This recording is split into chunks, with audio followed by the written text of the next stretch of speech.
औज़ुबिल्लाहि मिनश्शैतानिर्रजीम बिस्मिल्लाहिर्रहमानिर्रहीम। नाज़रीन इकराम, सेक्शन 94 और सेक्शन 265C CRPC इस हवाले से एक इम्पॉर्टेंट जजमेंट और ये हम आपकी खिदमत में पेश कर रहे हैं। सुप्रीम कोर्ट ऑफ पाकिस्तान का ये फैसला है।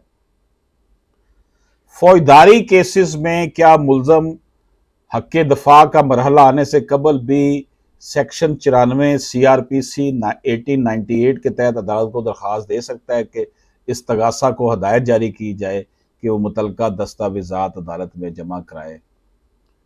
एक तो इसमें ये पॉइंट है। दूसरा ये है कि क्या दफ़ा जो सेक्शन 94 और सेक्शन 265C है, इनका आपस में क्या ताल्लुक और इनका दायरा कार क्या है। नाज़रीन इकराम,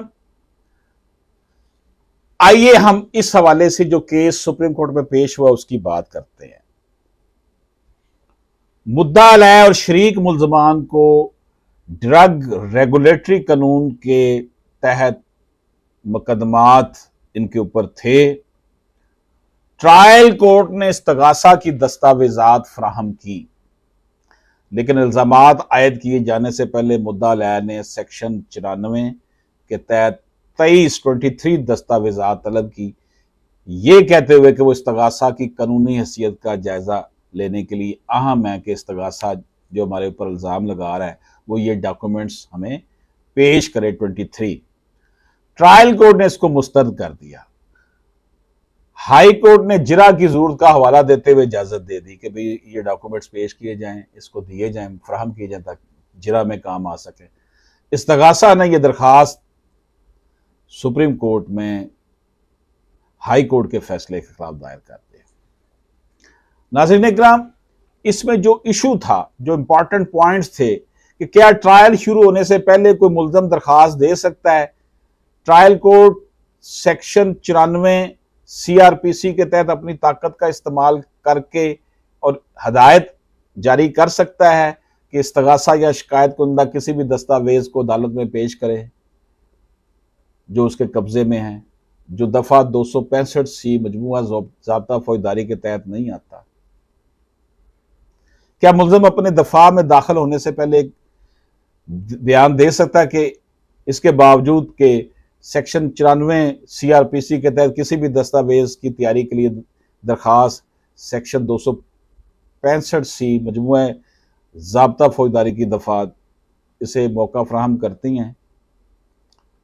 मतलब यह है कि क्या ट्रायल से पहले ही मुल्ज़म ये दरखास्त दे सकता है कि उसे ये डॉक्यूमेंट्स चाहिए, इस्तगासा को कहे। नाज़रीन इकराम, CRPC का 94 जो है वो कहता है कि इंक्वायरी या ट्रायल के मरहले के हवाले से कोई ख़ास लिमिट नहीं है जिस पर अदालत दस्तावेज़ात की तैयारी का हुक्म देने के लिए अपना अख्तियार इस्तेमाल कर सकती है। सेक्शन 94 को इस्तेमाल करने का वाहद मेयार स्टैंडर्ड जो है वो जारी इंक्वायरी या ट्रायल के लिए दस्तावेज की ज़रूरत या उसकी डिमांड है। सेक्शन 94 में जब भी की इस्तेलाह का मतलब है कि अदालत इंक्वायरी या ट्रायल के अमल के दौरान किसी भी वक्त इस ताकत को इस्तेमाल कर सकती है। इसके अलावा सेक्शन 94 इस बात पर पाबंद नहीं करता कि किसके नुक्ता नज़र, खा वो इस्तगासा का हो या मुल्ज़म का, दस्तावेज को मुकदमे के लिए ज़रूरी या फ़ायदेमंद समझता है। अदालत एक गैर जानबदार अदारे के तौर पर काम करती है। जिस मामले की जांच की जा रही हो इसमें सच्चाई का पता लगाकर इंसाफ फराहम करना अदालत की जिम्मेदारी है। इस तरह अगर कोई दस्तावेज इस मकसद को हासिल करने में अदालत मदद करती है तो इसकी तैयारी को ज़रूरी या मतलूबा समझा जाता है, इससे कतई नज़र कि यह इस्तगासा के मुकदमे या मुल्ज़म के दफा की हिमायत करता है। तो रिजल्ट इसका नतीजा यह है कि इंक्वायरी या मुकदमे में शामिल कोई भी फरीक दफा 94 के तहत दस्तावेज की तैयारी की दरख्वास्त दे सकता है, बशर्ते कि वह अदालत को मुतमिन करे कि मुकदमे के मकासद के लिए दस्तावेज की मौजूदगी जरूरी है। ऐसे हालात में जहां इस्तगासा बेईमानी, गफलत या दीगर वजूहात की बुनियाद पर तफ्तीश या मुकदमे की समाअत के दौरान कुछ दस्तावेज फराहम करने में नाकाम रहता है ये दस्तावेजात मुलजम की बेगुनाही या इल्जामात के बेबुनियाद होने को साबित करने में अहम किरदार अदा कर सकती हैं। अगरचे ऐसी दस्तावेजात 265 सी के तहत नहीं आती, नाज़रीन इकराम, लेकिन इनकी तैयारी के लिए मुलजम की दरख्वास्त से इनकार करना नाइंसाफी है। ये दलाइल थे इस हवाले से, ये खास तौर पर दुरुस्त है। अगर इन दस्तावेजात को रोकने के लिए मुलजम को तवील ट्रायल की कार्रवाई का सामना करना पड़ेगा और दफाई मरहले का इंतजार किया जाएगा। जब इस्तगासा पुलिस रिपोर्ट के मुताबिक मुतलका दस्तावेजात पेश करने में कोताही करता है जो ज़ेर तफ्तीश या मुकदमे के लिए जरूरी है, तो मुलजम इस्तगासा के गवाहों की जरा के दौरान अपने दफा के लिए इन्हें इस्तेमाल करने का पाबंद है। सेक्शन 94 के तहत मुलजम की दरखास्त को ये दस्तावेजात पेश करने की इजाज़त देना दफाई मरहले के दौरान इस्तगासा के गवाहों को वापस बुलाने से मुंसलिक गैर ज़रूरी ताख़ीर, अखराजात, तकलीफ़ों को रोक कर इंसाफ के मफादात को पूरा करेगा।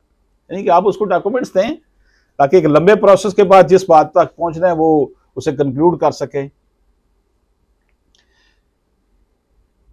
ये जो 94 का सेक्शन है ट्रायल कोर्ट की ताकत को कम नहीं करता। 265 दफा और 2 दफा 94 को महदूद नहीं करता।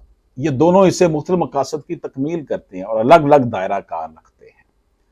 सेक्शन 94 इंक्वायरी या ट्रायल में दोनों फरीकों को किसी भी मरहले पर दस्तावेज की तैयारी हासिल करने का हक रख देता है कि आप इंक्वायरी में या ट्रायल में दोनों फरीक कोई भी दस्तावेज हासिल कर सकते हैं।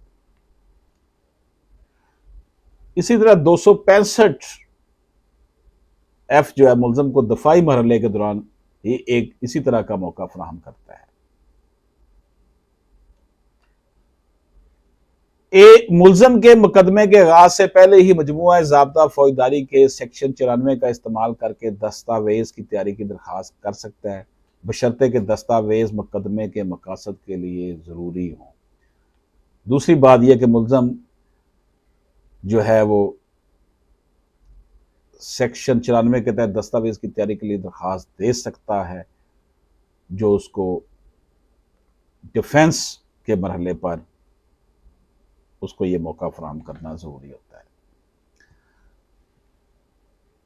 ट्रायल कोर्ट के हुक्म और हाई कोर्ट के फैसले का जायजा लेने पर यह वाज़ेह होता है कि ट्रायल कोर्ट ने सेक्शन 94 की मुनासिब गिरफ्त किए बगैर मुद्दा अलैह की दरख्वास्त को मुस्तरद करने में गलती की, जबकि हाई कोर्ट ने समझा इस सेक्शन को लेकिन इसकी दरख्वास्त में गलती की। हाई कोर्ट को यह तजिया करना चाहिए था कि मज़कूरा कानून के तहत 23 दस्तावेजात में से हर एक किस तरह ज़रूरी था। हाई कोर्ट के फैसले में कानूनी जो उसमें बेनिफिट्स थे उनका फुकदान था। इसे ट्रायल कोर्ट को दरख्वास्त का दोबारा जायजा लेने की हदायत करनी चाहिए थी, इन्हें रिमांड करना चाहिए था कि भाई तुम लो इसके। इस तरह दरख्वास्त को जुज़वी तौर पर इजाज़त दी जाती है। अदालत आलिया की जानब से ट्रायल कोर्ट के हुक्म को कलादम करार देते हुए रिमांड कर दिया गया, लेकिन मुद्दा अलैह की दरख्वास्त की मंजूरी को मुस्तरद करते हुए ट्रायल कोर्ट को हदायत की कि वो मुद्दा अलैह की दरख्वास्त का सरे नौ जायजा ले। सुप्रीम कोर्ट ने कहा कि जनाब आप अपनी अपनी एम्बेट में रहते हो, खुद नहीं उसने कोई फैसला किया। सुप्रीम कोर्ट ने कहा कि ट्रायल कोर्ट को कहा कि तुम करो कि इसको ये 23 जो डॉक्यूमेंट्स हैं ये देने की इजाज़त मिलनी चाहिए या नहीं मिलनी चाहिए। ये थी सूरत हाल। नाज़रीन कराम, आज के इस केस लॉ में हमने आपकी खिदमत में पेश की। अशरफ आसमी एडवोकेट को इजाज़त दीजिए। अल्लाह हाफिज़।